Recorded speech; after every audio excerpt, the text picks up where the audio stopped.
विधान परिषदेच्या 6 जागांवर काँग्रेस आणि राष्ट्रवादीत जोरदार घमासान पाहायला मिळणार आहे।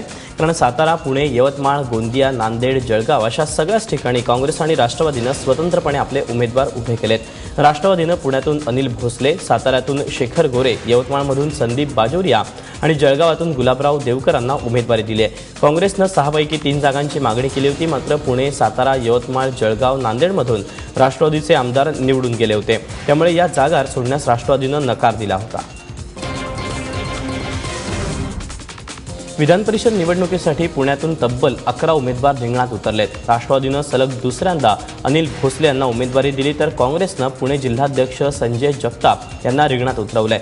भाजपकडून अशोक येनपुरे, शिवसेनेकडून माऊली खंडागळे, मनसेचे बाबू वागसकर यांना उमेदवारी देण्यात आली आहे। पिंपरी चिंचवडमध्ये लक्ष्मण जगताप यांचे समर्थक गणेश गायकवाड यांनीही अर्ज दाखल केल्यानं भाजपात गटबाजी होण्याची शक्यता आहे। तर काँग्रेस आणि राष्ट्रवादीने स्वतंत्रपणे लढण्याचा निर्णय घेतल्यानं निवडणुकीतली चुरस अधिक वाढली आहे। 6 पैकी 5 जागा आमच्या होत्या आणि 1 जागा त्यांची होती, त्याच्यावर 3-3चा प्रश्न येतोच कुठं। सातारा सांगलीमधनं शेखर गोरेंची, इथनं अनिल भोसलेंची, भंडारा गोंदियामधनं त्याच्या संदर्भात राजेंद्र जैनची आणि इथं जागा कमी असल्या, सदस्य संख्या कमी असल्यामुळं आम्ही तिथं अपक्षाला यवतमाळमध्ये पाठिंबा त्या ठिकाणी देणार आहोत। अपक्ष उमेदवार जो उभा राहील तीच गोष्ट नांदेडच्या बाबतीमध्ये आमच्याकडनं त्या ठिकाणी होईल। अजित पवारांनी स्टेटमेंट केल्याचं मी ऐकलं, तर त्यांना कदाचित तो प्रस्ताव योग्य नसावा किंवा त्यांना मान्य नसावा, तर तो त्यांना मान्य नसावा तर ठीक आहे, मग आम्हाला आमचा निर्णय घ्यायला आम्ही मोकळे आहोत। पक्षश्रेष्ठींच्या स्तरावर हा निर्णय घेतला जाईल आणि मग आम्ही ठरवू की किती ठिकाणी आम्हाला जागा लढवायच्या आणि किती ठिकाणी कोणाला पाठिंबा द्यायचा।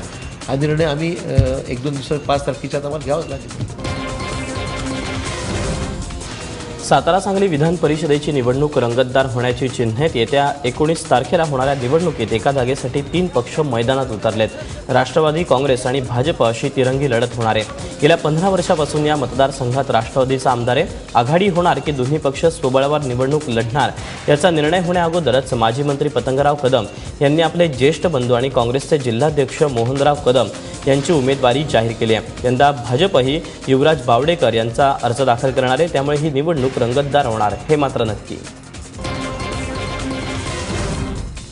काही महिन्यांवर येऊन ठेपलेल्या मुंबई महापालिका निवडणुकीत आघाडीत बिघाडी होण्याची चिन्ह दिसत आहेत। कारण मुंबई महापालिका निवडणुकांसाठी काँग्रेस राष्ट्रवादीसोबत जाण्याच्या तयारीत दिसत नाहीये।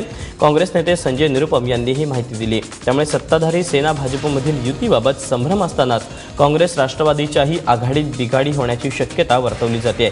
आता काँग्रेसच्या या पवित्र्यानंतर राष्ट्रवादी काय भूमिका घेणार हे पाहणं महत्त्वाचं आहे।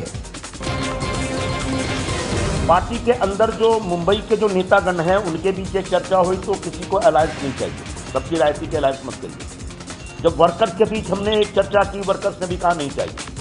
फिर हमने ऊपर जो हमारे शीर्षस्थ नेता हैं उनके समक्ष ये विषय रखा, तो उन्होंने कहा कि जो लोकल लेवल पे आप तय करेंगे वो फाइनल है। तो हमारे यहाँ से मूड ये है कि अलायंस नहीं करना है।